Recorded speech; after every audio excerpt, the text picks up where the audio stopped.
কোথাও শান্তির দেখা নেই।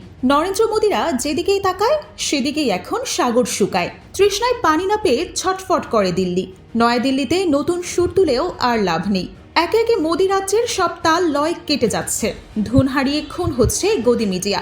মোদীরা আসমানে গুলিটা ছুঁড়ে বাহাদুরের ভান করে, তবে সিধা গুলিটা এসে ওপর থেকে পড়ছে তাদেরই মাথায়।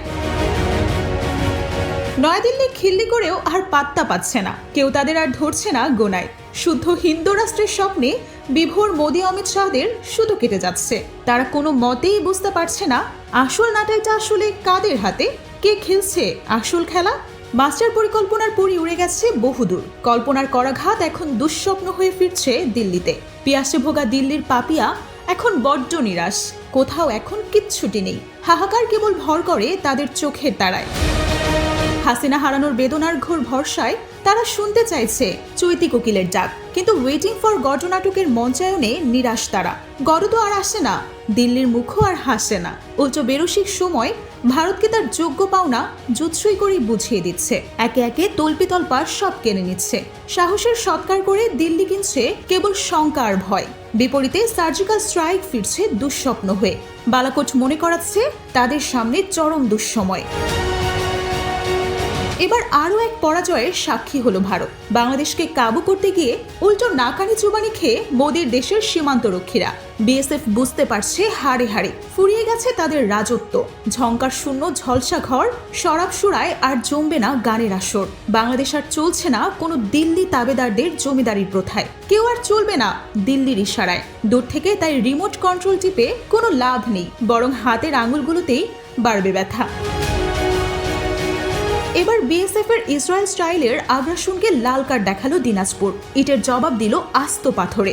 আর তাতে থেতলে গেল বিএসএফ তথা ভারতের দাম্ভিক মুখ। দিনাজপুরের বিরলে ধর্মচৈন সীমান্তেই ঘটনার শুরু। সেখানেই হলো দারুণ শেষ। দুই বাংলাদেশি নাগরিককে ধরে নিয়ে গিয়েছিল বিএসএফ। তবে বিরলবাসী ঘটালো এক বিরল ঘটনা।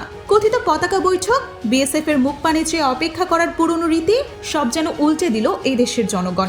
দুই বাংলাদেশের বদলে তারাও ধরে নিয়ে আসলো দুই ভারতীয়কে। এরপর শুরু হলো কাটাকুটি খেলা, যে খেলায় আসল গোলটা দিল বিজিবি। বিএসএফ সোজা বোল্ট। এরপর যা ঘটার তাই ঘটল। নতজানু বিএসএফ পতাকা বৈঠকের আনুষ্ঠানিকতায় দুই বাংলাদেশিকে সসম্মানে ফেরত দিল। গোমরা মুখে ফিরিয়ে নিল দুই ভারতীয়কে। শুক্রবার সন্ধ্যায় বিজিবি ও বিএসএফ এর কোম্পানি কমান্ডার পর্যায়ে পতাকার বৈঠক হয়। তাতেই চূড়ান্ত পরাজয় মেনে লেজ গুটায় ভারত।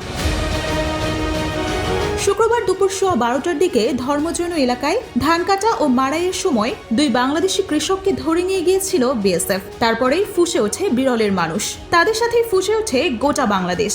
ঘটনার প্রতিবাদে তাৎক্ষণিক দুই ভারতীয় কৃষককে ধরে আনা হয়। কাঙ্ক্ষিত মুহূর্তে জমে ওঠে নাটকের ক্লাইম্যাক্স। দুইয়ের বদলে দুই, ফুটবল ম্যাচের সমতা। গ্যালারিতে টান টান উত্তেজনা। অতিরিক্ত সময় গড়িয়ে টাই ব্রেকারে গড়ায় ম্যাচ। আর তাতেই ঘটে যায় বিরল ঘটনা, ভারতকে চূড়ান্ত রূপে হারায় বাংলাদেশ।